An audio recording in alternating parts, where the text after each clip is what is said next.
لله رب العالمين والعاقبة للمتقين والصلاة والسلام على سيد الأنبياء والمرسلين وعلى آله وأصحابه الطيبين الطاهرين أما بعد فأعوذ بالله من الشيطان الرجيم بسم الله الرحمن الرحيم والذي جاء بالصدق وصدق به أولئك هم المتقون آمنت بالله صدق الله العظيم وبلغنا رسوله النبي الأمير المختار الكريم ونحن على ذلك لمن الشاهدين والشاكرين والحمد لله رب العالمین۔ غوث اعظم بمن بے سر و ساما مدد قبلہ دی مدد کعبہ ایمان مدد بگرداب بلا افتاد کشتی ضعیفانوں سے کشتارات و کشتی بحق خواجہ عثمان ہارون مدد کن یا معین الدین چشتی مدد کن یا معین الدین چشتی مدد کن یا معین الدین چشتی۔ آئیے سب سے پہلے ہم رات مل کر گنبد خضرا میں آرام فرمانے والے آقا و مولا حضور تاجدار مدینہ ساقی حوض کوثر جناب احمد مجتبی محمد عربی مصطفیٰ ارواحنا فداہ صلی اللہ علیہ وسلم کی بارگاہ بے کس پناہ میں جس طرح سے میں آپ کو درود پاک پڑھاؤں میرے ساتھ مل کر بآواز بلند پڑھنے کی کوشش کریں۔ الصلاۃ والسلام علیک یا رسول اللہ، عاشق ہونے کا ثبوت دیں، بآواز بلند پڑھیں۔ الصلاۃ والسلام علیک یا حبیب اللہ، الصلاۃ والسلام علیک یا نبی اللہ وعلی آلک واصحابک یا حبیب اللہ صلی اللہ تعالی علیہ وسلم۔ بیاں ہوں کس زبان سے مرتبہ صدیق اکبر کا، بیاں ہوں کس زبان سے مرتبہ صدیق اکبر کا، ہے یار غار محبوب خدا صدیق اکبر کا، ہے یار غار محبوب خدا صدیق اکبر کا۔ الہی رحم فرما خادم صدیق اکبر ہوں، الہی رحم فرما خادم صدیق اکبر ہوں، تیری رحمت کے صدقے واسطہ صدیق اکبر کا، تیری رحمت کے صدقے واسطہ صدیق اکبر کا۔ لٹایا راہ حق میں گھر قریبا اس محبت سے، لٹایا راہ حق میں گھر قریبا اس محبت سے، کہ لٹ لٹ کر حسن گھر بن گیا صدیق اکبر کا، کہ لٹ لٹ کر حسن گھر بن گیا صدیق اکبر کا۔ میرے پیارے آقا صلی اللہ تعالی علیہ وسلم کے پیارے دیوانوں، آج میں آپ کو ایک ایسی ذات ہے جس کے بارے میں اللہ کے رسول صلی اللہ تعالی علیہ وسلم نے ارشاد فرمایا، افضل البشر علی الانبیاء بالتحقیق، جس کو آپ جمعہ کے خطبے میں اکثر و بیشتر سماعت کرتے ہوں گے، انبیاء کے بعد سب سے افضل کوئی ذات ہے، انبیاء کے بعد اگر سب سے بڑا کسی کا مقام ہے تو وہ سیدنا صدیق اکبر رضی اللہ تبارک و تعالی عنہ کی ذات پاک ہے۔ سیدنا صدیق اکبر رضی اللہ تعالی عنہ کی ذات پاک ہے کہ وہ صدیق کہ جس نے دین اسلام کے لیے اپنا گھر کا گھر لٹایا، وہ صدیق کہ جس نے اللہ کے دین کے خاطر اپنا پورا کا پورا مال بارگاہ مصطفیٰ میں حاضر کیا، وہ صدیق کہ جب دین اسلام کے لیے مال کی ضرورت پڑی، اب دین اسلام کے لیے طاقت کی ضرورت پڑی، ہر مقام پر سیدنا صدیق اکبر رضی اللہ تبارک و تعالی عنہ نے اپنے مال کی قربانیاں پیش کی۔ اسی طرح غزوات میں آپ نے شرکت فرمائی۔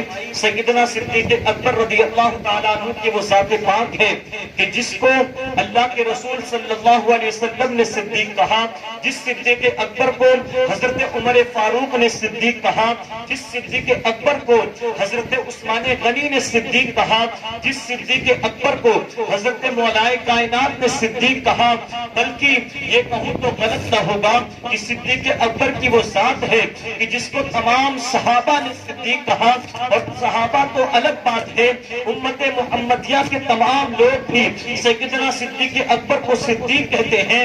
نبی نے صدیق کہا، صحابہ نے صدیق کہا، امتی نے صدیق کہا۔ اب بارگاہ رب العزت میں آ کر پوچھیں کہ رب تبارک و تعالیٰ کی جانب سے ابو بکر کے لیے کس طرح کے القاب ارشاد ہوتے ہیں، تو اللہ رب العزت کی وہ ذات ہے کہ اس ذات نے بھی سیدنا صدیق اکبر کو صدیق کے لقب سے پکارا اور صدیق کہا۔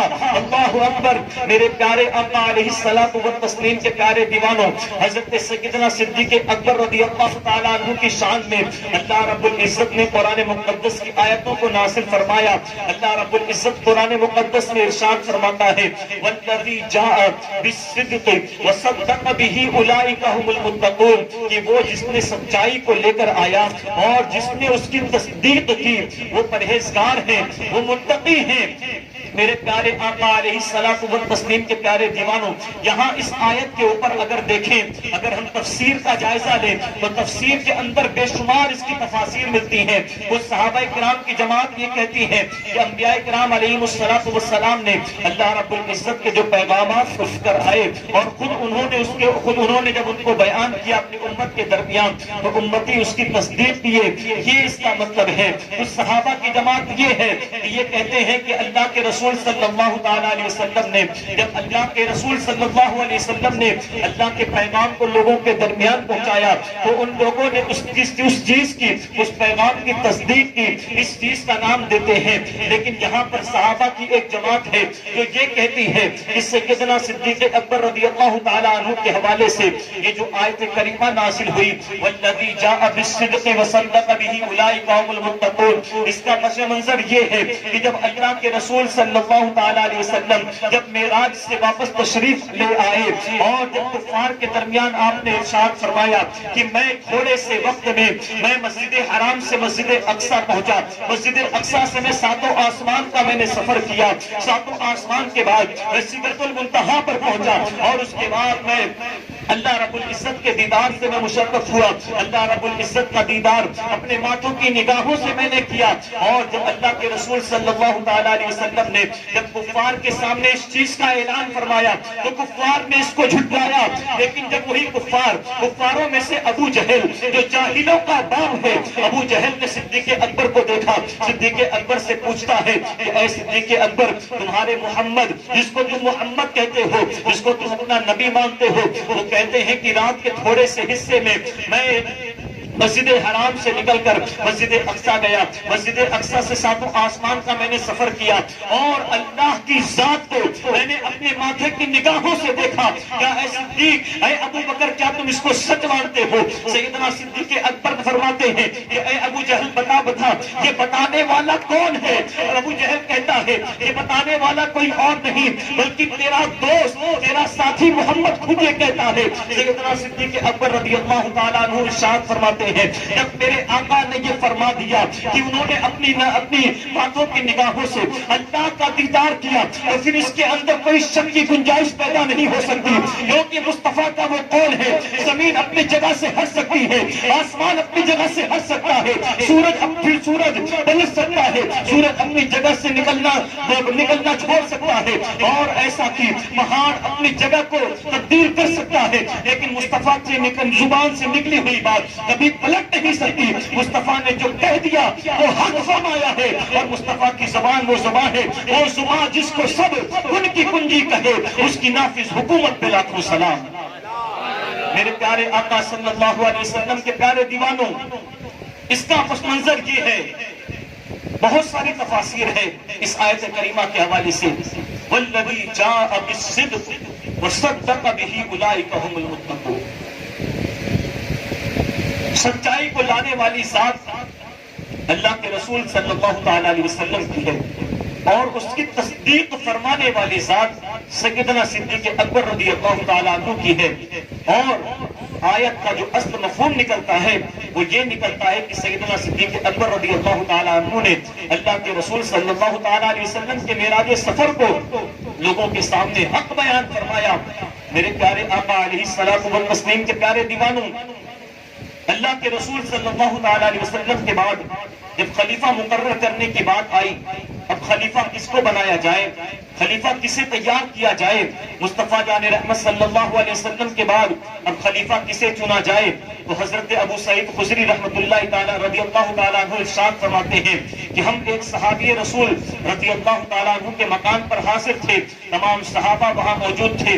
انصاری صحابہ کھڑے ہو کر اس محفل میں کہتے ہیں کہ جب اللہ کے رسول صلی اللہ تعالیٰ علیہ وسلم کسی چیز کے لیے اگر کسی کا انتخاب فرماتے تو انصار صحابہ کے اندر سے کسی نہ کسی ایک کو لے لیا کرتے تھے.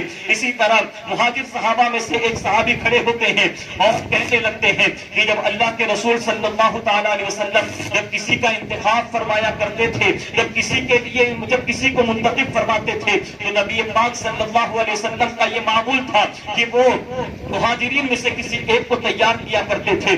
عزیزان ملت اسلامیہ، صحابہ کی ایک جماعت اس میں متفق ہوتی ہے.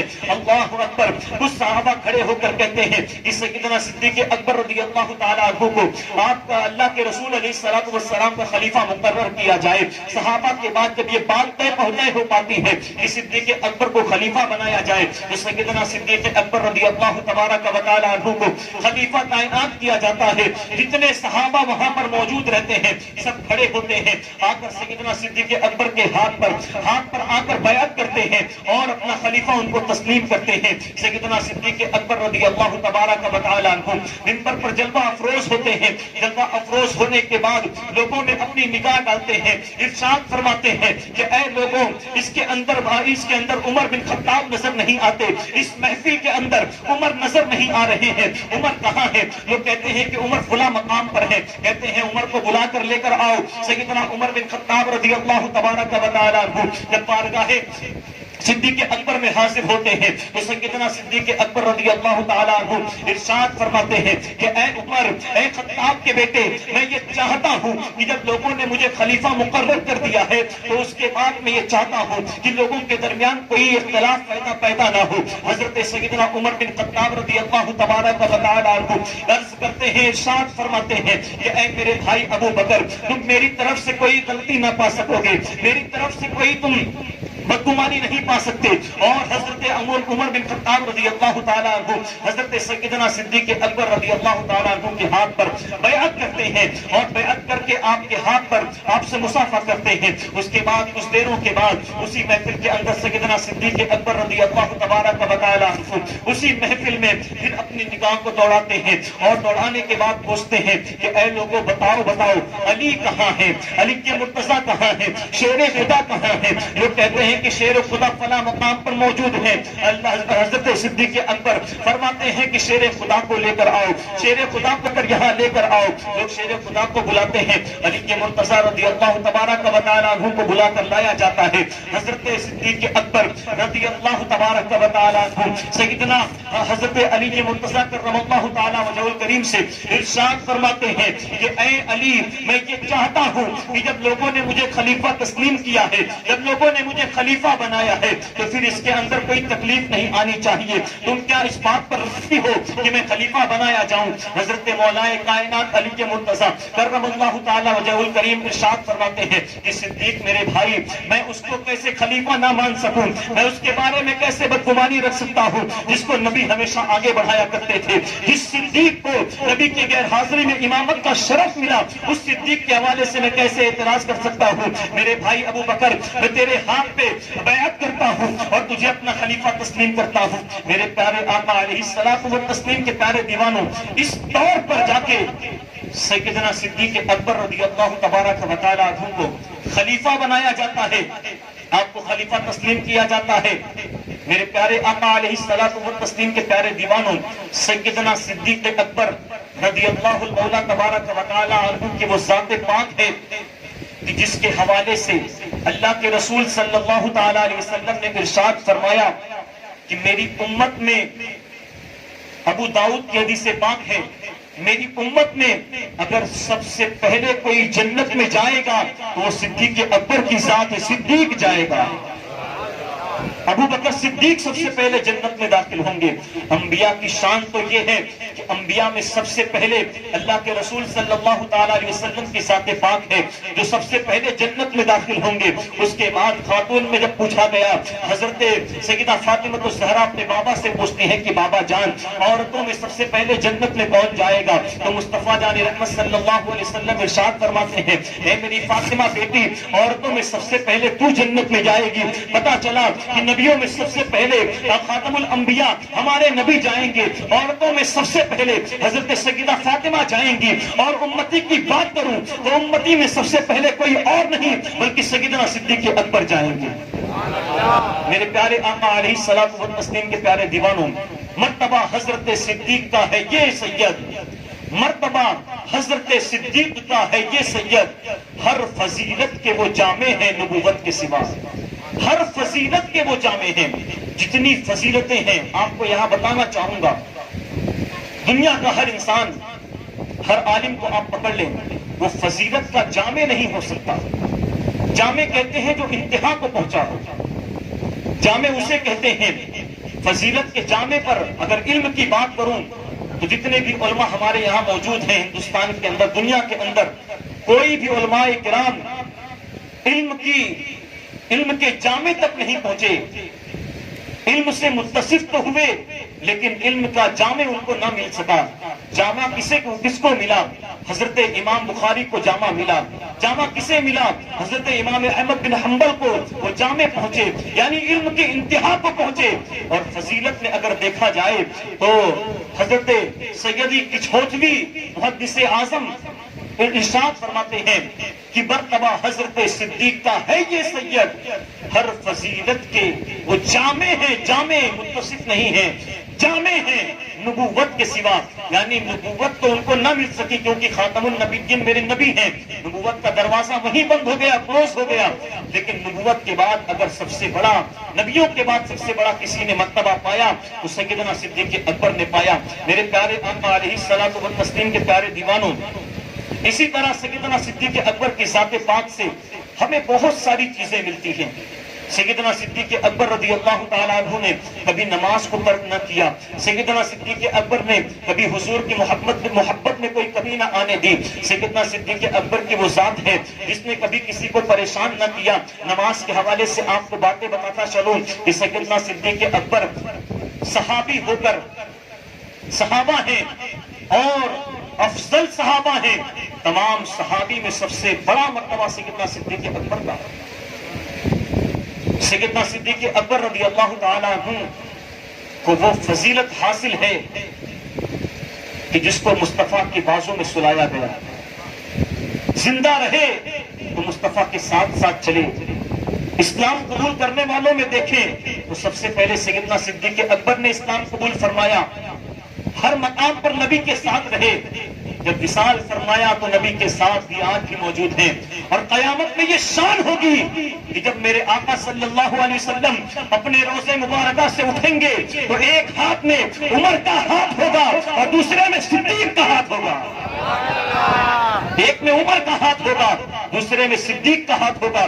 یہ صدیق کی فضیلت ہے، یہ صدیق کا مرتبہ ہے۔ میرے پیارے آقا علیہ الصلوۃ والتسلیم کے پیارے دیوانوں، حضرت ام المؤمنین عائشہ صدیقہ سلام اللہ علیہا حضرت اللہ کے رسول علیہ الصلوۃ والسلام کے حوالے سے ارشاد فرماتی ہیں، حضرت عائشہ صدیقہ رضی اللہ تبارک و تعالی عنہ روایت کرتی ہیں کہ ایک مرتبہ اللہ کے رسول صلی اللہ علیہ وسلم، میں حدیثیں آپ کے سامنے پڑھ رہا ہوں، دھیرے دھیرے اپنی گفتگو آگے بڑھا کر سمجھانا چاہوں گا کہ سیدنا صدیق اکبر کی ذات سے ہمیں کیا درس ملتا ہے، ان کی ذات کیا ہے۔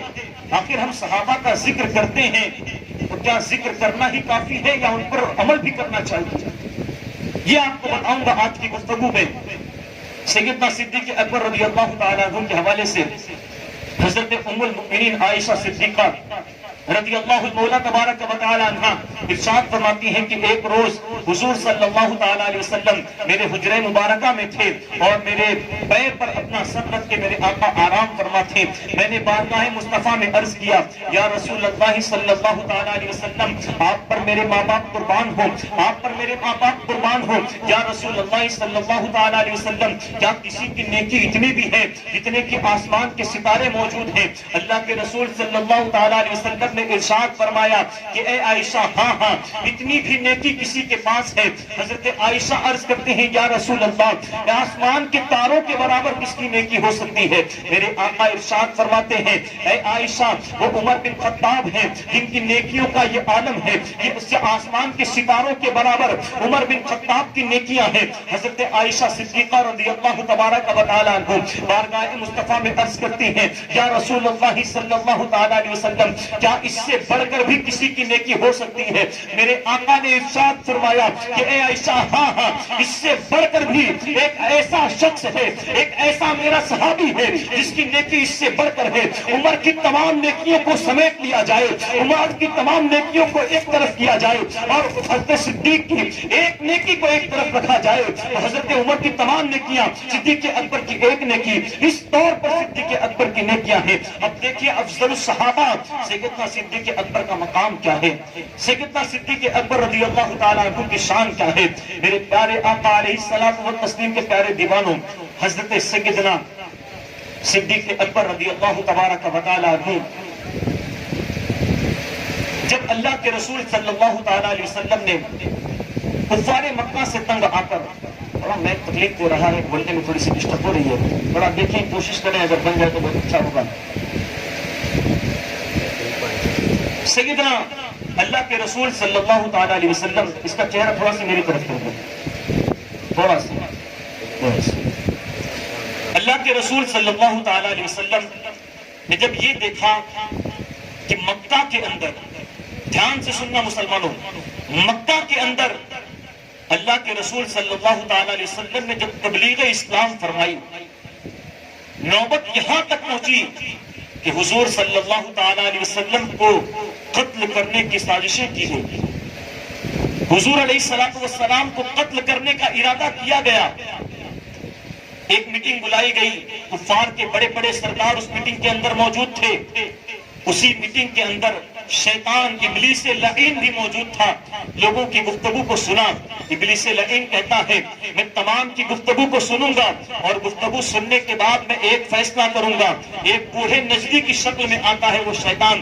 دیکھیں کہ شیطان کا بہکاوا لوگوں کے لیے کس طور پر ہے. اللہ رب العزت نے قرآن مقدس میں ارشاد فرمایا ان الشیطان لکم عدو مبین, کہ بے شک شیطان تمہارا کھلا ہوا دشمن ہے. ایک مقام پر ارشاد فرماتا ہے کہ شیطان سے دشمنی کرو, شیطان کو اپنا دوست بناؤ اور لوگوں سے دشمنی ترک کرو. عزیزان ملت اسلامیہ, وہ شیطان دیکھے لوگوں کو دماغ کو کس طرح بہکاتا ہے. شیطان ایک بوڑھے نجدی کی شکل میں اس محفل میں بیٹھا ہے اور جب لوگوں کی رائے سنتا ہے وہی کہتا ہے کہ مصطفیٰ جان رحمت صلی اللہ علیہ وسلم کو ایک کمرے کے اندر بند کر دو, بس کھانے پینے کے وقت ان کو کھانا دیا جائے, پانی دیا جائے, باقی ہر طرف سے ان کو پیک کر دیا جائے. وہ شیطان کہتا ہے نہیں نہیں, اگر تم مصطفیٰ کو پیک کر دیتے ہو, گھر کے اندر قید کر دیتے ہو تو ان کے صحابہ ان کو چھڑا لے جائیں گے, کیونکہ ان کے صحابہ ان سے بہت محبت کرتے ہیں. ان کے صحابہ اپنی جان پر کھیل کر محمد کو چھڑا کر لے جائیں گے. رائے پیش کرنے والے پیش کرتے رہے. آخری میں ایک شخص رائے پیش کرتا ہے کہ محمد کو تمام لوگ مل کر, ہر قبیلے کے ایک ایک سردار اگر باہر نکلے اور تمام سردار مل کر اگر محمد کے قتل کی اگر وہ بنائی جائے, محمد کے قتل کا ارادہ کیا جائے, تو پھر قریش کے اندر اتنی طاقت نہیں ہے کہ تمام سرداران عرب سے وہ بدلہ لے سکے, تمام سرداران عرب سے وہ قتل کا بدلہ لے سکے. میرے پیارے آقا علیہ الصلوۃ والتسلیم کے پیارے دیوانوں, اس شیطان نجدی نے اس چیز کو قبول کیا اور اس رائے پر اتفاق کرتے ہوئے شیطان نجدی کہتا ہے کہ یہ رائے سب سے بہتر ہے کہ محمد عربی کو, محمد کو قتل کر دیا جائے. اللہ اکبر. اللہ کے رسول صلی اللہ تعالی علیہ وسلم کو غیب سے یہ خبر ملتی ہے. اللہ رب العزت ارشاد فرماتا ہے کہ اے محبوب جب کفار آپ کے لیے جب آپ کے قتل کا ارادہ کر رہے تھے تو اس وقت اللہ بھی تدبیریں کر رہا تھا اور اللہ آپ کو یہ بتا رہا ہے کہ کفار آپ کے قتل کی سازشیں کر رہے ہیں۔ میرے پیارے آقا علیہ الصلوۃ والتسلیم کے پیارے دیوانوں، اللہ کے رسول صلی اللہ علیہ وسلم کو جب اس بات کی خبر ہوتی ہے کہ کفار آپ کو قتل کرنے کا ارادہ کرتے ہیں، کفار آپ کو قتل کرنے کا ارادہ کر رہے ہیں، تو اللہ کے رسول صلی اللہ علیہ وسلم سیدنا صدیق اکبر کو بلاتے ہیں اور سیدنا صدیق اکبر سے ارشاد فرماتے ہیں، اے صدیق اب وہ وقت آ چکا ہے، اب وہ مقام آ چکا ہے، اب وہ گھڑی آ چکی ہے کہ اب ہمیں مکہ سے ہجرت کر کے مدینہ جانا ہوگا، اب ہمیں ہجرت کر کے مدینہ منورہ کی طرف جانا ہوگا۔ مکہ سے زیادہ مجھے افضل کوئی شہر نہیں ہے، لیکن اے کفار مکہ تمہاری بدنصیبی ہے، تمہاری یہ دھوکہ دہی ہے کہ جس کی وجہ سے مجھے مکہ چھوڑ کر مدینہ جانا پڑ رہا ہے۔ اللہ اکبر۔ اللہ کے رسول صلی اللہ تعالی علیہ وسلم سیدنا صدیق اکبر سے فرماتے ہیں کہ اے صدیق اب تم ہجرت کی تیاریاں شروع کرو۔ بہت سارے صحابہ تو ہجرت کر کے حبشہ گئے، مدینہ روانہ ہوئے، اب ہمارا وقت آ چکا ہے، اللہ کی جانب سے ہجرت کا حکم ہو چکا ہے۔ اے صدیق اکبر اب ہجرت کی تیاری شروع کرو۔ میرے پیارے آقا علیہ الصلوۃ والتسلیم کے پیارے دیوانوں، سیدنا صدیق اکبر رضی اللہ تبارک و تعالی عنہ ہجرت کی تیاری آپ فرماتے ہیں کہ یا رسول اللہ میں ہجرت کی تیاری کافی پہلے سے ہی کر رہا تھا، 2 اونٹنیوں کو میں نے تیار کیا اور ان اونٹنیوں کو کھلا پلا کر میں تندرست بنایا تاکہ ہجرت کے وقت یہ کام آ سکے، ہجرت کے وقت یہ میری اونٹنیاں کام آ سکے۔ میرے پیارے آقا علیہ الصلوۃ والتسلیم کے پیارے دیوانوں، حضرت سیدنا صدیق اکبر رضی اللہ المولا تبارک و تعالی عنہ بارگاہ مصطفیٰ میں آ کر اونٹنی پیش کرتے ہیں۔ میرے آقا ارشاد فرماتے ہیں، میرے آقا کی شان دیکھو، ہر چیز ان کے اختیار میں ہے، تمام چیزوں کو دنیا کی تمام لوگوں کو خیرات بانٹتے ہیں، لیکن جب خود کی بات آتی ہے، خود کو کچھ حاصل کرنے کی بات آتی ہے تو میرے آقا صدیق کے سامنے ارشاد فرماتے ہیں کہ اے ابو بکر میں تم سے اونٹنی تو لوں گا لیکن اس کی قیمت میں ادا کروں گا، اس اونٹنی کی میں قیمت بنا لیے میں تم سے اونٹنی نہیں لے سکتا۔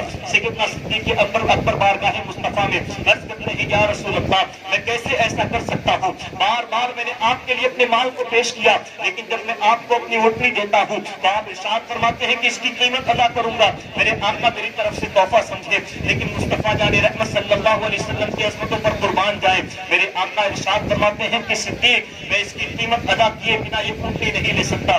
بہت مجبوراً سیدنا صدیق اکبر رضی اللہ تبارک و تعالی عنہ نے اللہ کے رسول علیہ الصلوۃ والسلام کی بارگاہ میں اونٹنی پیش کی اور اس کی قیمت طلب کی، حاصل کی۔ میرے پیارے آقا علیہ الصلوۃ والتسلیم کے پیارے دیوانوں، کیا ہو گیا؟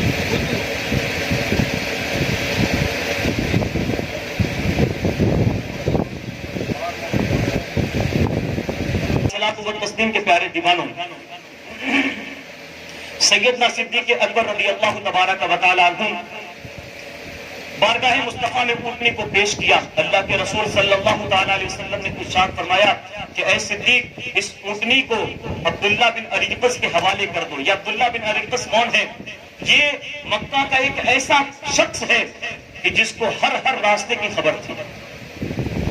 اب مکہ سے مدینہ جانا ہے، مکہ سے مدینہ جانے کا سفر کل 9 دن کا سفر ہے، 400 کلومیٹر کا سفر کوئی معمولی بات نہیں ہے۔ آج ہم سفر کرتے ہیں ہندوستان سے سعودی عربیہ کا، مشکل سے 2 سے 2.5 گھنٹے میں فلائٹ سے پہنچ جاتے ہیں، لیکن وہ دور جہاز کا نہیں تھا، فلائٹ کا وقت وہ دور نہیں تھا، اونٹنیوں پر سوار ہو کے جانا تھا، اونٹنیوں پر بیٹھ کر جانا تھا۔ عزیزان ملت اسلامیہ، آقا صلی اللہ تعالی علیہ وسلم نے سیدنا صدیق اکبر سے فرمایا کہ یہ اونٹنی لے جاؤ عبداللہ بن اریقس کو دے دو اور اس سے کہنا کہ جس دن ہم ہجرت کر کے یہاں سے نکلیں گے فلاں مقام پر یہ اونٹنی لے کر آ جائے گا۔ اللہ اکبر۔ سیدنا صدیق اکبر رضی اللہ تبارک و تعالی عنہ ان اونٹنیوں کو لے کر عبداللہ بن اریقس کے حوالے کر دیتے ہیں اور کہتے ہیں کہ اپنے جتنا بھی کھلانا پلانا ہوگا تو اس کو کھلانا۔ جب ہجرت کا وقت قریب آئے گا، جب میرے آقا ہجرت کے لیے مکہ سے مدینہ کے لیے نکلیں گے تو پھر یہ اونٹنی تم فلاں مقام پر لے کر آ جانا۔ عزیزان ملت اسلامیہ، بہت اہم گفتگو کرنے جا رہا ہوں، ہر چیز کو چھوڑ کر میری طرف توجہ کریں پوری اس گفتگو کو صحیح سے سماعت فرمائیں۔ اللہ اکبر۔ اللہ کے رسول صلی اللہ تعالیٰ علیہ وسلم ہجرت کی رات حضرت مولا کائنات کو طلب فرماتے ہیں اور ارشاد فرماتے ہیں کہ اے علی، آج کے دن تم میرے بستر پر آرام فرماؤ گے۔ علی کی شان دیکھیں کہ علی وہ شخص ہے جس نے نبوت کے بستر پر آرام فرمایا، علی وہ ہے جو انبیاء کے نبی کے بستر پر آرام فرما رہے ہیں۔ میرے آقا نے ارشاد فرمایا، علی آج تم میرے بستر پر آرام کرو گے۔ اللہ کے رسول صلی اللہ علیہ وسلم کے فیصلے کو سن کر مولا کائنات عرض کرتے ہیں بارگاہ مصطفیٰ میں، یا رسول اللہ، آپ کا جیسا فرمان ہو، آپ کا فرمان میرے سر آنکھوں پر، میں آپ کے فرمان پر کھڑا اتروں گا۔ میرے آقا ارشاد فرماتے ہیں کہ اے علی، اب ہجرت کا وقت آ چکا ہے، میں ہجرت کر کے اب مدینہ کی جانب روانہ ہوں گا، اور علی تم سے میں کہہ دیتا ہوں آج کی رات بہت ہی سخت رات ہوگی، کیونکہ کفار مکہ میرے قتل کا ارادہ کر چکے ہیں، اور وہ آج مجھے جب بستر پر پائیں گے تو مجھے قتل کر دیں گے، لیکن آج تم میرے بستر پہ آرام کرو، اور یہ امانتیں ہیں کفار مکہ کی، کل جب تم صبح اٹھنا تو ان کے حوالے ان امانتوں کو کر کے تم بھی مدینے کی طرف ہجرت کر جانا۔ یہاں پر نبی کے فرمان کو دیکھیں، نبی کے غیب کا، نبی کی شان دیکھیں۔ نبی کو یہ معلوم تھا، صدیق نبی کو یہ معلوم تھا کہ علی کا یہ کچھ نہ بگاڑ سکیں گے، علی کو اپنے بستر پر سلایا اور یہ شہادت دی کہ علی تمہارا کچھ نہیں ہو سکتا، اور تم کل صبح اٹھ کر جن کی امانتیں ہیں ان کے سپرد کرنا، اور تم بھی مدینے کی طرف ہجرت کر جانا۔ اللہ اکبر۔ عزیزان ملت اسلامیہ، اللہ کے رسول صلی اللہ تعالیٰ علیہ وسلم کفار مکہ کی امانتیں علی مرتضیٰ کے حوالے سونپ کر آپ ہجرت کے لیے روانہ ہو جاتے ہیں۔ اللہ رب العزت کے حکم سے آپ مٹھی بھر کنکڑی اٹھاتے ہیں، سورہ یاسین کی تلاوت کرتے ہوئے اپنے حجرے سے باہر نکلتے ہیں، کاشانہ نبوت سے آپ باہر نکلتے ہیں اور سورہ یاسین کی تلاوت فرماتے ہیں، کفار کی طرف اپنی مٹھی سے کنکڑی پھینکتے ہیں، کفار کو کچھ نظر نہیں آتا۔ آج بھی سورہ یاسین کے اندر وہ تاثیر ہے، مسلمانوں دھیان سے سنو، صرف کسی کے فاتحہ میں قرآن پڑھنا نہیں چاہیے، قرآن کو ایسا پڑھو کہ قرآن کا ایک ایک لفظ ہمیں سمجھ میں آنا چاہیے۔ آج ہم نے قرآن کو صرف اصالے ثواب کے لیے اپنے گھر میں رکھا، صرف قرآن کو ہم نے تاکوں پر سجا کر گھر کی زینت بنا کر رکھی ہے، قرآن کے اوپر دھول بیٹھ جاتی ہے، لیکن ایسے مسلمانوں کے کہ جو کبھی قرآن کی ڈھنگ سے تلاوت نہیں کرتے، پورا سال گزر جاتا ہے لیکن قرآن کی ایک آیت نہیں پڑھتے۔ میری ماؤں اور بہنوں سے گزارش کرنا چاہوں گا، سیریل دیکھنا بند کریں اور قرآن کی تلاوتیں شروع کریں، سیریل دیکھنا بند کریں اور قرآن کی تلاوتوں کے اندر اپنے دماغ کو لگائیں، اپنے وقت کو تلاوت کے اندر گزاریں۔ بیٹھ کر لوگوں کی چگلیاں ہوتی ہیں، آس پڑوس والوں کو جمع کر لیے، عصر کی نماز کے بعد بیٹھ گئے اور بیٹھ کر ایک دوسرے کی غیبتیں کرتے ہیں۔ غیبتوں کے حوالے سے بتاتا چلوں، اللہ کے رسول صلی اللہ علیہ وسلم کو جب معراج کا سفر عطا کیا گیا اور جب آپ کو جہنم کی وادیوں سے گزارا گیا تو میرے آقا نے جبریل امی سے پوچھا، اے جبرائیل، یہ کون لوگ ہیں جو اپنے ہی ناخن سے اپنے سینے کو چھیل رہے ہیں، اپنے چہرے کو چھیلے جا رہے ہیں؟ تو جبریل امی نے بارگاہ مصطفیٰ میں عرض کیا، یا رسول اللہ، یہ وہ لوگ ہیں جو دنیا میں رہ کر لوگوں کی غیبتیں کیا کرتے تھے۔ اے مسلمانوں، بتاؤ کیا تم اس بات پر اتفاق رکھتے ہو، کیا تم اس بات کے لیے تیار ہو کہ تم بھی اپنے ہاتھوں سے اپنے سینے کو چھیلو؟ کیا تم اللہ کے عذاب کو برداشت کر پاؤ گے؟ ہرگز نہیں کر سکتے۔ اللہ کے رسول صلی اللہ تعالیٰ علیہ وسلم پہ جو کلام نازل ہوا اس کلام کو پڑھنے کی کوشش کرو، صرف کسی کی فاتحہ خانی میں نہ پڑھو، ہر روز پڑھنے کا اس کو معمول بناؤ۔ اللہ اکبر۔ آج بھی سورہ یاسین میں وہ تاثیر ہے، آپ کو بتاتا چلوں، آج بھی سورہ یاسین کی وہ برکت ہے کہ اگر کسی مصیبت کے اندر گرفتار ہو جاؤ، سامنے تمہارا دشمن ہو، وہ تم پر حملہ کرنا چاہتا ہے اور تم اگر سورہ یاسین کی تلاوت کرنا شروع کر دو سچے دل سے، ایمان کے ساتھ، تو واللہ، اللہ کی قسم کھا کے کہتا ہوں، وہ کفار تم کو دے نہ سکیں گے، تم ان کے سامنے سے گزر جاؤ گے لیکن ان کی نظر میں نہیں آ سکتے۔ یہ قرآن کی برکت، قرآن کی نہیں بلکہ قرآن میں سورہ یاسین کی برکت ہے۔ جب قرآن میں سورہ یاسین کی یہ برکت ہے تو قرآن کی شان کا عالم کیا ہوگا؟ اللہ اکبر۔ عزیزان ملت اسلامیہ، اللہ کے رسول صلی اللہ علیہ وسلم اپنے سفر کو آگے بڑھاتے ہیں، سیدنا صدیق اکبر کے گھر پہنچتے ہیں۔ اب یہاں سے دیکھیں یار غار مصطفیٰ اور مصطفیٰ جان رحمت کی شان دیکھیں۔ اللہ کے رسول صلی اللہ علیہ وسلم گھر پر پہنچے ہیں، سیدنا صدیق اکبر رضی اللہ مولا تبارک و تعالیٰ عنہ اپنے بیٹی سے ارشاد فرماتے ہیں، اے میری بیٹی اسماء، تم کو میں نے کھانے کی تیاری کے لیے کہا تھا، کیا کھانے کی تیاری ہو چکی ہے؟ حضرت اسما رضی اللہ تبارک و تعالی عنہا بیان فرماتی کہ ہاں بابا جان، میں نے کھانے کی پوری تیاریاں کر لی ہیں۔ اللہ اکبر۔ سیدنا صدیق اکبر رضی اللہ مولا تبارک و تعالی عنہ ارشاد فرماتے ہیں کہ توشے دان کو اب تیار کیا جائے اور پانی کے ایک مشکیزے کو تیار کیا جائے، اب ہجرت کا وقت ہو چکا ہے۔ اور اپنی بیٹی سے ارشاد فرماتے ہیں کہ اے میری بیٹی، اب میں چونکہ یہاں سے ہجرت کر کے مدینہ کی طرف جا رہا ہوں اور کوئی فیصلہ نہیں ہے کہ ایک دن کے لیے جا رہا، کہ 2 دن کے لیے جا رہا، کہ 1 ہفتے کے لیے جا رہا، کوئی وقت متعین نہیں ہے، سال بھی گزر سکتا ہے، یہاں تک کہ زندگی بھی گزر سکتی ہے، کوئی وقت متعین نہیں ہے کتنے دن کے لیے جا رہا ہوں۔ اللہ اکبر۔ سیدنا صدیق اکبر رضی اللہ تبارک و تعالی عنہ اپنی بیٹی سے ارشاد فرماتے ہیں میری بیٹی، اب گھر سے کوئی کپڑے کا ٹکڑا لے کر آؤ اور اس توشے دان کو باندھو، مشکیزے کے منہ کو باندھو، تاکہ ہم اپنا توشہ لے کے سفر ہجرت پر نکل سکے۔ اللہ اکبر۔ گھر میں حضرت اسما رضی اللہ تبارک و تعالی عنہا جب گھر میں تلاش کرتی ہیں تو کوئی کپڑا نہیں ملتا۔ حضرت سیدنا صدیق اکبر ارشاد فرماتے ہیں اے اسما، تیرے کمر کا یہ پٹکا کس وقت کام آئے گا؟ پہلے دور میں جو عورتیں کپڑا پہنا کرتی تھی تو اپنے کمر پہ ایک پٹکا باندھا کرتی تھی، ایک دوپٹہ باندھا کرتی تھی۔ سیدنا صدیق اکبر فرماتے ہیں میری بیٹی، میری اسما، یہ تیرے کمر کا جو پٹکا ہے وہ کس وقت کام آئے گا؟ اپنے پٹکے کو پھاڑ اور مشکیزے مصطفیٰ کو باندھ، توشے دانے مصطفیٰ کو باندھ، اور ہمیں یہاں سے جلدی روانہ ہونا ہے۔ اللہ اکبر۔ اس کے بعد سیدنا صدیق اکبر رضی اللہ مولا تبارک و تعالی عنہ ارشاد فرماتے ہیں کیونکہ آپ کے والد گرامی جو اس وقت ایمان کی حالت میں نہیں تھے، جن کا لقب حضرت ابو قحافہ ہے، اس وقت وہ نابینا تھے، آنکھیں ان کی جا چکی تھی، ضعیف تھے۔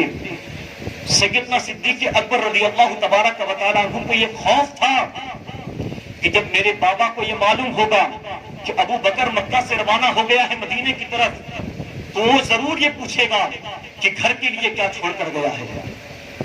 تو میری اسما، میری لخت جگر، جب میرا بابا اور تمہارا دادا جب تم سے یہ سوال کرے کہ کیا ابو بکر میرا بیٹا چلا گیا، تو کہنا ہاں چلا گیا، اور جب ان سے یہ پوچھے کہ کیا ہمارے لیے بھی کچھ چھوڑ کر گیا ہے، تو میری اسما، میری لخت جگر، ایک تھیلے کے اندر کچھ کنکڑیاں تم ڈال دینا اور اس کے منہ کو باندھ دینا، ان کے سامنے رکھ دینا اور کہنا کہ ہاں یہ ہمارے لیے چھوڑ کر گئے ہیں۔ وہ نابینا ہے، وہ جب ٹوئیں گے تو ان کو کیا پتا چلے گا کہ ان کے اندر درہم بندھے ہوئے ہیں کہ اینٹیں بندھے ہوئے ہیں یا پتھر اس کے اندر موجود ہے۔ ابھی کسی کو گمان میں یہ نہیں تھا کہ آگے کیا ہونے والا ہے، لیکن دیکھیں آگے کیا کرامتیں ظاہر ہوتی ہیں۔ اللہ اکبر۔ اب بادشاہ مصطفیٰ میں حاصل ہو کر ہجرت کا سفر شروع ہو جاتا ہے۔ یار غار مصطفیٰ اور مصطفیٰ جان رحمت صلی اللہ تعالیٰ علیہ وسلم اب ہجرت کے لیے روانہ ہیں، رواں دواں ہیں۔ مصطفیٰ جان رحمت صلی اللہ علیہ وسلم کے ساتھ سیدنا صدیق اکبر بھی بڑھتے جا رہے ہیں۔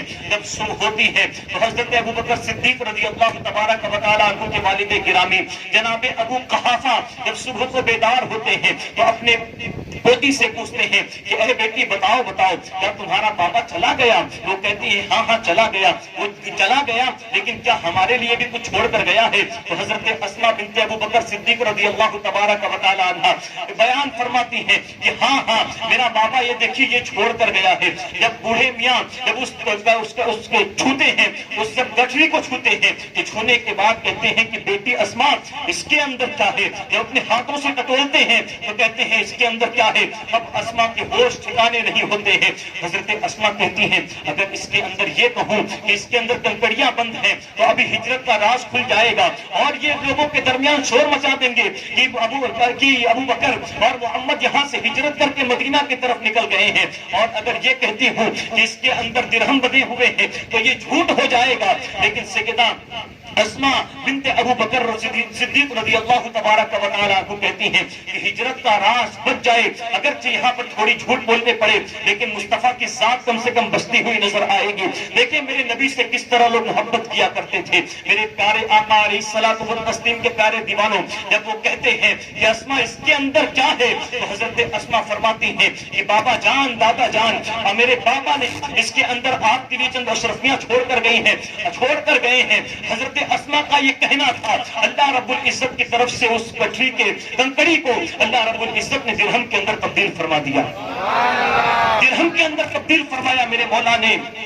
اور جب بوڑھے میاں نے یہ دیکھا کہ اس کے اندر اشرفیاں ہے تو خوش ہو گئے، کوئی ڈھنڈورا نہیں پیٹا، کفار مکہ کے سامنے کوئی گفتگو نہ کی، بلکہ خاموشی کے ساتھ خاموشی اختیار کیے رہے۔ اب نبی کی ہجرت کا سفر جو ہے آگے بڑھتا رہا۔ وہ ہجرت کیا سفر تھا، صدیق اکبر کی ذات پاک ہے، مصطفیٰ جان رحمت صلی اللہ علیہ وسلم جیسے نبی خاتم النبیین موجود ہیں، سیدنا صدیق اکبر اور اللہ کے رسول صلی اللہ علیہ وسلم مکہ کی وادیوں میں پیدل چلے جا رہے ہیں، پتھریلی زمینوں سے گزر رہے ہیں، کانٹے دار زمینوں سے گزرتے جا رہے ہیں، پیروں میں زخم آ رہے ہیں، خون نکلتے جا رہے ہیں۔ عزیزان ملت اسلامیہ، سیدنا صدیق اکبر رضی اللہ تبارک و تعالیٰ عنہ کبھی میرے نبی کے آگے جاتے ہیں، کبھی میرے نبی کے پیچھے آتے ہیں۔ بار بار جب یہ ماجرا میرے آقا دیکھتے ہیں تو سیدنا صدیق اکبر سے فرماتے ہیں کہ اے ابو بکر، تم بار بار ایسا کیوں کرتے ہو؟ کبھی تم میرے آگے جا رہے ہو، کچھ دیر ٹھہرتے ہو، پھر بھاگ کر پیچھے آتے ہو، اس کی وجہ کیا ہے؟ تو بارگاہ مصطفیٰ میں صدیق عرض کرتے ہیں، یا رسول اللہ، مجھے اس بات کی فکر ہے کہ کہیں ایسا نہ ہو کہ حملہ کرنے والا آپ پر آگے سے حملہ کرے اور پیچھے سے حملہ کرنے والے آپ پر پیچھے سے حملہ کریں، اس لیے میں بار بار دوڑ کر کبھی آپ کے آگے جاتا ہوں، کبھی آپ کے پیچھے جاتا ہوں، تاکہ اگر پیچھے سے حملہ کرنے والا کرے بھی تو مصطفیٰ کے جسم پر حملہ نہ ہو، وہ صدیق کے جسم پر حملہ کیا جائے، مصطفیٰ کے جسم پر حملہ نہ ہو، وہ ابو بکر کے جسم پر وہ حملہ روکا جائے۔ اور بھاگ کے آگے اس لیے آتا ہوں کہ اگر کوئی آگے سے حملہ کرے تو مصطفیٰ پر حملہ نہ ہو، بلکہ صدیق کے جسم اس حملے کو روکنے کی کوشش کرے۔ اللہ اکبر۔ اس کے بعد جب غار ثور کے قریب پہنچتے ہیں تو غار مصطفیٰ کی شان دیکھیں۔ سیدنا صدیق اکبر رضی اللہ تبارک و تعالیٰ عنہ جب یہ دیکھتے ہیں کہ مصطفیٰ جان رحمت صلی اللہ علیہ وسلم کے قدم ناز کے اندر زخم ہو گیا ہے، زخم سے آپ کا پیر نڈھال ہے، پیر میں سوجن آ گئی ہے، ورم آ گیا ہے، تو سیدنا صدیق اکبر رضی اللہ مولا تبارک و تعالیٰ عنہ بارگاہ مصطفیٰ میں عرض کرتے ہیں کہ یا رسول اللہ صلی اللہ تعالیٰ علیہ وسلم، آپ میرے کندھوں پر سوار ہو جائیں۔ اب یہ آپ کا صدیق، اب یہ آپ کا چاہنے والا اپنے کندھوں پر بٹھا کر آپ کو غار ثور تک لے کر جائے گا۔ غار ثور کی اونچائی آپ کو پتا ہے تقریباً 2.5 کلومیٹر کی اونچائی ہے، اس کی 2.5 کلومیٹر کی اونچائی ہے۔ ایک کافی لمبا، کافی اونچائی کا وہ پہاڑ ہے غار ثور جہاں موجود ہے۔ جو حج کرنے یا عمرہ کرنے گئے ہیں ان کو معلوم ہوگا کہ غار ثور کی اونچائی کتنی زیادہ ہے۔ عزیزان ملت اسلامیہ، سیدنا صدیق اکبر بھی زخموں سے چور ہے، پیر میں زخم لگے ہوئے ہیں۔ جب مصطفیٰ جان رحمت صلی اللہ علیہ وسلم کو اپنے کندھے پر اٹھاتے ہیں تو گویا کہ وہ نبوت کا پورا بوجھ اپنے کندھے پر لیے بیٹھے ہیں، نبوت کا پورا بوجھ ان کے کندھے پر ہے۔ سیدنا صدیق اکبر رضی اللہ تبارک و تعالیٰ عنہ اپنے کندھے پر بٹھا کر میرے مصطفیٰ کو لے کر غار ثور کی طرف بڑھتے ہیں، اونچائی چڑھتے جاتے ہیں، چڑھتے جاتے ہیں، چڑھتے جاتے ہیں، چڑھتے جاتے ہیں، بار بار طلبہ ناز کو دیکھتے ہیں۔ اب مجھے آپ یہاں پر ایک بات بتائیں، جب بھی آپ کسی کو اپنے کندھے پر بٹھائیں گے تو اس کی جو جان ہے وہ آپ کے کندھوں پر ہوگی اور اس کا پیر آپ کے سینے تک لٹکتا رہے گا، اور مصطفیٰ جان رحمت صلی اللہ علیہ وسلم کا جو قدم ناز تھا وہ صدیق اکبر کے سینوں تک لٹک رہا تھا۔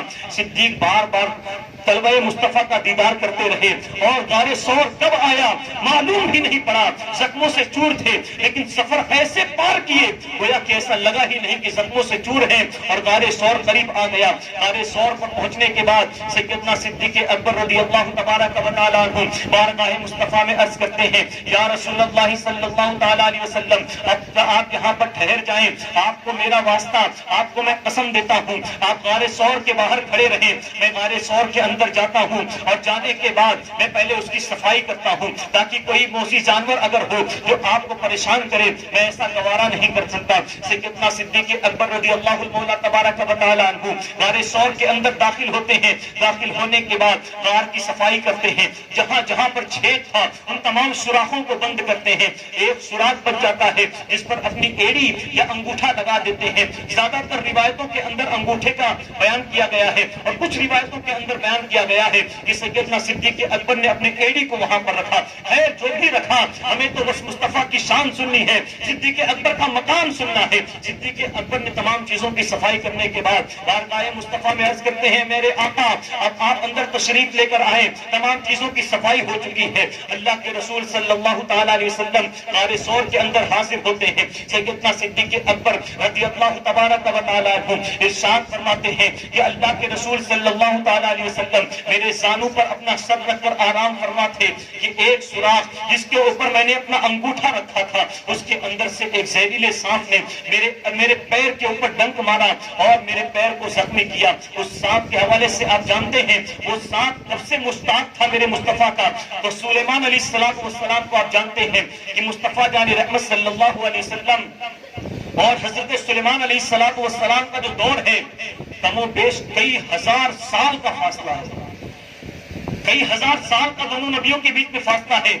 وہ سانپ جب ایک مرتبہ سلیمان علیہ السلام اپنی امتی سے فرما رہے تھے کہ اے میری امتی, تم کو پتا ہے ایک وقت آئے گا جب خاتم النبیین اس دنیا میں جلوہ افروز ہوں گے. اس وقت وہ سانپ وہاں موجود تھا اور وہ سانپ پوچھتا ہے کہ اے سلیمان علیہ السلام ان کو دیکھنے کے لیے کیا کیا جائے. تو حضرت سلیمان علیہ السلام بیان فرماتے ہیں کہ جب وہ نبی جلوہ افروز ہوں گے تو ان کی نشانی یہ ہوگی کہ وہ مکہ میں پیدا ہوں گے اور مکہ سے ہجرت کر کے مدینہ کی طرف جائیں گے. جب وہ مدینہ کی طرف ہجرت کریں گے تو جس غار کے اندر وہ آرام فرما ہوں گے وہاں اگر تم رہو گے تو تم ان کا دیدار کر سکو گے. وہ سانپ حضرت سلیمان علیہ السلام کی بات سننے کے بعد بہت انتظار کیا. وقت آیا حضرت عیسیٰ علیہ السلام کے دور کا. حضرت عیسیٰ نے بھی میرے نبی کی تعریف بیان کی اور بیان میں فرمایا وہ نبی جلوہ افروز ہونے والے ہیں, وہ تمام انبیاء کے سردار ہیں, وہ تمام انبیاء کے سردار ہیں, وہ خاتم النبیین ہیں, وہ عبداللہ کے لخت جگر ہیں, جس کو خدا بھی پیار سے کرتا ہو, وہ نبی جلوہ افروز ہونے والے ہیں. بارگاہ عیسیٰ میں عرض کرتا ہے وہ صاحب, اے عیسیٰ علیہ السلام اس نبی کو کیسے پہچانا جائے, میں اس کو دیکھنا چاہتا ہوں, اس نبی کا دیدار کرنا چاہتا ہوں. حضرت عیسیٰ علیہ السلام فرماتے ہیں اگر تم ان کو دیکھنا چاہتے ہو تو اس کے لیے شرط یہ ہے کہ وہ مکہ میں پیدا ہوں گے اور ہجرت کر کے مدینہ کی طرف جائیں گے. جب وہ ہجرت کا سفر کریں گے تو اس وقت تم ان کو دیکھ پاؤ گے جس غار کے اندر وہ اپنے غار مصطفیٰ غار کے ساتھ جب وہاں پر موجود ہوں گے تو تم اس وقت اپنے نبی کو دیکھ سکو گے. بتاؤ کتنے سال, ہزارہ سال کے بعد وہ سانپ کتنے عمر والا تھا. کئی ہزار سال کے بعد جب وہ سانپ, اب ظاہر سی بات ہے یہاں پر ایک سوال اب پیدا ہوتا ہے کہ آپ کسی کے دیکھنے کے مشتاق ہیں, آپ کسی ولی کو دیکھنا چاہتے ہیں یا اپنے پیر و مرشد کو دیکھنا چاہتے ہیں. مثال کے طور پر حضرت شبلی میاں, سید شبلی میاں صاحب قبلہ جو ابھی 9 تاریخ کو شاید یہاں پر 8ویں محرم کو یہاں پر آنے والے ہیں. تو اب میں یہ کہوں کہ اب آپ میں سے 5-6 لوگ ایسے ہیں جو ان کو کبھی دیکھا ہی نہیں ہے. اعلان سننے کے بعد آپ نے ان کو دیکھنے کی خواہش کی, حضرت شبلی میاں آئے, دیکھنے کا وقت ہی نہیں ملا, تو بتائیں آپ کتنے بے چین ہوں گے. آپ پردے پھاڑ کر آنے کی کوشش کریں گے, گھر کی دیواریں توڑنے کی کوشش کریں گے. ایک الگ الگ ہستیوں کا الگ الگ مقام ہوتا ہے, لیکن یہاں تو مصطفیٰ جان رحمت صلی اللہ علیہ وسلم کی ذات پاک ہے. وہ 7,000 سالوں سے انتظار کر رہا تھا. جب دیکھا کہ تمام سوراخ بند ہو چکے ہیں, ایک سوراخ ہے جہاں سے نکلنے کی گنجائش ہے, لیکن کسی کو تکلیف دینا پڑے گا دیکھنے کے لیے. پہلے تو اس نے سیدنا صدیق اکبر کے انگوٹھے پر نرم نازک اپنی زبان کو لگایا تاکہ وہ پیر ہٹا دے تو میں دیکھ سکوں, لیکن بار بار اپنی زبان کو لگانے کے باوجود بھی جب سیدنا صدیق اکبر نے اپنے پیر کو نہیں ہٹایا تو وہ سانپ کے بارے میں کہا جاتا ہے کہ سیدنا صدیق اکبر کے انگوٹھے پر اس نے کم و بیش 70 مرتبہ ڈنک مارا. 70 مرتبہ اس نے ڈنک مارا سیدنا صدیق اکبر کے انگوٹھے پر. لیکن صدیق کی محبت دیکھیں, ایک مرتبہ کسی کو سانپ کاٹ لے تو بے حال ہو جاتا ہے, زمین پر ڈھیر ہو جاتا ہے. یہ صدیق کی ذات ہے کہ 70 مرتبہ کاٹنے کے بعد بھی مصطفیٰ کی محبت اتنی غالب تھی کہ اپنے پیر کو اس سوراخ سے نہ ہٹایا. جب تاب نہ لا سکے تو آنکھوں سے آنسو جاری ہوا اور وہ آنسو چہرے سے ہوتا ہوا مصطفیٰ جان رحمت صلی اللہ علیہ وسلم کے رخسار پر گرا، گرم گرم آنسو تھا۔ میرے آقا کی آنکھیں بیدار ہوتی ہیں، میرے آقا نیند سے بیدار ہوتے ہیں، فرماتے ہیں اے صدیق، ابو بکر تمہیں کس چیز نے رلایا؟ تم کس وجہ سے رو رہے ہو؟ بارگاہ مصطفیٰ میں عرض کرتے ہیں میرے آقا شاید کوئی سانپ اس سوراخ کے اندر موجود ہے جو مجھے ڈنک مار دیا ہے، اس کی میں تاب نہ لا سکا، اس وجہ سے میری آنکھوں سے آنسو نکل گئے۔ اللہ کے رسول صلی اللہ تعالیٰ علیہ وسلم نے اپنا لعاب نکالا، صدیق اکبر کے پیر پر لگایا اور وہ زخم ٹھیک ہو گیا۔ پھر اس کے بعد اللہ کے رسول صلی اللہ تعالیٰ علیہ وسلم کا سفر ہجرت آگے کی طرف روانہ ہوا۔ میرے پیارے آقا علیہ الصلوۃ والتسلیم کے پیارے دیوانوں، واقعہ بتانے کا مقصد یہ ہے کہ ان جیسی ہستیاں کہ جنہوں نے حضور کی محبت کی خاطر اپنا تن من دھن ہر چیز قربان کیا، اپنی اولاد تک کو قربان کیا، تب جا کے ان کو یہ مقام ملا۔ آج ہمارا حال کیا ہے؟ آج ہم کس حال میں ہیں؟ آج ہمارا حال تو یہ ہے کہ ہر اعتبار سے ہم سکون میں رہنا چاہتے ہیں۔ ہمارا حال تو یہ ہے کہ ماہ رمضان کے اندر بھی بہت سے نوجوان اور بہت سے مسلمان ایسے ملتے ہیں جو پورا پورا دن کھاتے پھرتے رہتے ہیں، لوگوں کے سامنے اعلانیہ طور پر کھاتے ہیں، انہیں شرم نہیں آتی۔ کتنا مقدس مہینہ چل رہا ہے، اس کے اندر کچھ تو شرم کیے ہوتے، مسلمانوں سے بچے ہوتے۔ اپنے رب کا ڈر پیدا کرو مسلمانوں۔ میرے پیارے آقا علیہ الصلوۃ والتسلیم کے پیارے دیوانوں، سیدنا صدیق اکبر نے کبھی نماز کو نہیں چھوڑا۔ غار میں موجود تھے، غار کے اندر بھی آپ نے نمازیں ادا کی، مصطفیٰ جان رحمت صلی اللہ علیہ وسلم کے پیچھے بھی آپ نے نمازیں ادا کی۔ ہر وقت آپ نمازوں کی پابندی کرتے رہے، یہاں تک کہ آپ کے بارے میں بیان کیا جاتا ہے کہ سیدنا صدیق اکبر رضی اللہ تبارک و تعالی عنہ جب آپ نے اسلام قبول نہیں کیا تھا، جب آپ بچپنے کے عالم میں تھے اور آپ مورتیوں کے سامنے جاتے، لات و عزا کے سامنے جاتے، تو آپ کا جلال یہ ہوتا کہ آپ نے ایک مرتبہ ان سے کہا کہ اگر تم حقیقت میں معبود ہو تو میں تم کو وار کرتا ہوں اپنے ڈنڈے سے، اگر تم خدا ہو تو میرے وار کو روکو، اگر تم روک سکتے ہو تو پھر میں تم کو نہیں ماروں گا۔ سیدنا صدیق اکبر نے ڈنڈا اٹھایا اور مارنا شروع کیا لات و عزا کو، اتنا مارا کہ وہ چور ہو کر زمین پر ڈھیر ہو گئے۔ آپ کے بابا نے پکڑ کر آپ کو گھر پر لے کر گئے۔ یہ صدیق اکبر کی شان ہے۔ میرے پیارے آقا علیہ الصلوۃ والتسلیم کے پیارے دیوانوں، بس گفتگو اپنی آخری اختتام کی طرف لے کر چلتا ہوں، 11:30 بجنے کو آ گیا۔ حضرت حسان بن ثابت کو آپ جانتے ہوں گے، یہ ایک ایسے صحابی ہیں جو ہمیشہ ہر وقت بس حضور کی تعریف میں نعتیں لکھا کرتے تھے، بہت خاموش بیٹھے ہیں، جب تک کہ آپ کی طرف سے سبحان اللہ کی صدائیں نہ بلند ہوں جب تک کہ محفل کا مزہ نہیں آتا۔ تو ابھی 3 دن ہو گیا، میں سوچوں گا کل سے چوتھا دن تو شروع ہوگا، آپ خاموش نہیں بیٹھیں گے انشاءاللہ۔ جو واقعات پڑھے جائیں، جو حدیث پڑھی جائے، باتیں سمجھ میں آئے تو ضرور سبحان اللہ کہیں۔ سبحان اللہ کہنے میں کوئی نقصان تو نہیں ہے کیا؟ نہیں ہے، فائدہ ہی فائدہ ہے۔ سبحان اللہ کہو گے نیکیوں میں اضافہ ہوتا چلا جائے گا، تو اس کی عادت بنائے سبحان اللہ کہنے کی۔ حضرت حسان بن ثابت کو کون نہیں جانتا؟ حضرت حسان بن ثابت رضی اللہ تعالیٰ عنہ بار بار بارگاہ مصطفیٰ میں حاضر ہوتے اور عرض کرتے یا رسول اللہ آج نیا کلام بنا کر لایا ہوں۔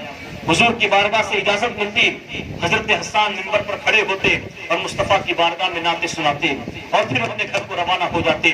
ایک مرتبہ میرے آقا نے ارشاد فرمایا کہ اے حسان بن ثابت، تم میری تعریف میں تو بار بار نعت بنا کے لاتا ہے، کبھی میری صدیق کی منقبت بھی تو لکھ کر لا، کبھی میرے صدیق کی منقبت بھی لکھ کر لا۔ اس کے بعد حسان بن ثابت نے منقبت لکھی، صدیق وہ ہیں جو اسلام کے لیے اپنے پورے مال کو خرچ کیا، صدیق وہ ہیں جو دین اسلام کے لیے اپنے مال کو خرچ کیا، اپنی جان کو خرچ کیا، اپنے اولاد کو دیا، یہاں تک کہ ہر چیز کو اسلام کے لیے قربان کر دیا۔ صدیق کی وہ ذات پاک ہے۔ عزیزان ملت اسلامیہ، یہ سیدنا صدیق اکبر کا مقام ہے۔ مواد تو اتنا زیادہ ہے کہ اس پہ کئی گھنٹے بیان کیا جا سکتا، لیکن پھر بھی آرام بھی کرنا ہے، کل آپ لوگوں کو کام پر بھی جانا ہے۔ ہر چیز کو مد نظر رکھتے ہوئے بس یہاں پر آخری شعر پڑھ کے اپنی گفتگو ختم کروں گا، حضرت محدث کچھوچوی کا کہ مرتبہ حضرت صدیق کا ہے یہ سید، مرتبہ حضرت صدیق کا ہے یہ سید، ہر فضیلت کے وہ جامع ہے نبوت کے سوا، ہر فضیلت میں وہ جامع ہے نبوت کے سوا، یعنی نبوت کا تو اختتام ہو چکا ہے، اب جتنی بھی فضیلتیں ہیں وہ سیدنا صدیق اکبر کے اندر موجود ہیں۔ میرے پیارے آقا علیہ الصلوۃ والتسلیم کے پیارے دیوانوں، ان تمام گفتگو کو سننے کے بعد جو ہمیں سبق ملتا ہے، جو درس ملتا ہے، وہ یہ ہے کہ صحابہ کی زندگی پر عمل کرنے کی کوشش کریں۔ صحابہ نے کبھی داڑھی نہ چھلائی۔ کتنے لوگ ہیں آج سے داڑھی رکھنا شروع کریں گے؟ ذرا ہاتھ اٹھا کر بتائیں۔ میں وعدہ ضرور کراتا ہوں اور وعدہ کرانے کے بعد میں داڑھی بھی رکھواتا ہوں، حضور کی سنت ہے۔ مجھے بہت افسوس ہوتا ہے اس چیز پر کہ آج ہماری قوم کیا سوچتی ہے، داڑھی رکھیں گے تو جاب نہیں ملے گی۔ ارے ایسا ہو ہی نہیں سکتا، یہ ہمارا اسلام کا شعار ہے، یہی تو خوبصورتی ہے ہمارے چہرے کی۔ تو داڑھی رکھیں گے انشاءاللہ، آج سے کٹا کر چھلا کر گٹروں میں تو نہیں بہوائیں گے۔ تو آج سے ابھی سے اسی وقت سے ارادہ کر لیں کہ اپنی داڑھی اپنے چہرے کے اوپر سنت مصطفیٰ کو جگہ دیں گے۔ اسی طرح نمازوں کی پابندی کتنے لوگ کریں گے؟ سب لوگ کریں گے نمازوں کی پابندی۔ خواتین بھی اپنے دلوں میں یہ عہد کریں، یہاں آ کر بیٹھ کر باتیں سن کر صرف واپس نہ جائیں، بلکہ یہاں سے کچھ درس حاصل کریں، نمازوں کی پابندیاں کریں۔ 5 وقت کی نماز اللہ نے دی، لیکن ثواب کتنا دیا؟ 50 وقت کا ثواب دیا۔ محبوب سے وعدہ کیا تھا، میرے محبوب تمہاری امت 50 وقت کی نماز نہیں پڑھ پائے گی، یہ 5 وقت کی جو دے رہا ہوں، اگر تمہاری امت اس پر عمل کرے اور 5 وقت کی پڑھے تو میں تمہاری امت کو 50 وقت کا ثواب عطا فرماؤں گا۔ وقت کتنا لگتا ہے؟ 20 منٹ 25 منٹ لگتا ہے ایک نماز کے اندر۔ ہمیں آدھے گھنٹے کے سیریل قبول ہیں، لیکن ہم کو 20 منٹ کی نماز ہم کو قبول نہیں۔ 3 گھنٹے کے فلم دیکھ کر پوری رات گزار دیتے ہیں، لیکن 20 منٹ کے لیے بارگاہ رب العزت میں حاضر نہیں ہوتے نماز پڑھنے کے لیے۔ جس اللہ نے تمہیں زندگی عطا فرمائی، ہماری ایک سانس اللہ کی محتاج ہے، ایک سانس ہمارا اللہ کا محتاج ہے۔ ہم یہاں بیٹھے ہیں، کل ہوں گے نہیں ہوں گے، موت کا کوئی ٹھکانہ نہیں۔ مسلمانوں، موت کو کثرت سے یاد کرو۔ موت کو کثرت سے جو بندہ یاد کرتا ہے پھر دنیا کی رنگینیوں کو بھول جاتا ہے، اور پھر اس کے دل میں جب خشیت الہی پیدا ہوتی ہے تو پھر وہ نمازوں کی پابندی مکمل طور سے کرتا ہے۔ تو آج کے سبق میں آپ کو یہی دوں گا کہ نمازوں کی پابندی کریں، سنت مصطفیٰ کو اپنے چہرے پر جگہ دیں، اپنے گھر میں اسلامی ماحول بنائیں۔ سیدنا صدیق اکبر کی ذات پاک کے حوالے سے ان کی سیرت پر عمل کرنے کی کوشش کریں۔ اللہ رب العزت ہم سب کو کہنے سننے سے زیادہ عمل کی توفیق عطا فرمائے، ہمارے گناہوں کو معاف عطا فرمائے، ہم سب کی تمام پریشانیوں کو دور عطا فرمائے۔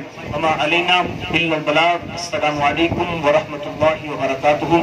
کل جیسا کہ میں نے آپ کے سامنے ایک اعلان کیا تھا کہ میرا جو چینل ہے اس کے حوالے سے میں نے آپ کے سامنے ذکر کیا تھا، ایکچولی ہوا یہ کہ کسی پرابلم کی وجہ سے وہ چینل بلاک ہو گیا اور یوٹیوب کی طرف سے کچھ مسئلہ ہوا۔ میں نے نیا چینل کریٹ کیا ہے، اس کا نام القادری میڈیا کر کے ہے۔ آپ حضرات اس کے اوپر محنت کریں اور 1-2 دن میں محنت کر کے اس کو اچھی منزل تک پہنچائیں۔ انشاءاللہ پھر ہماری گفتگو آن لائن بھی جاری ہوگی۔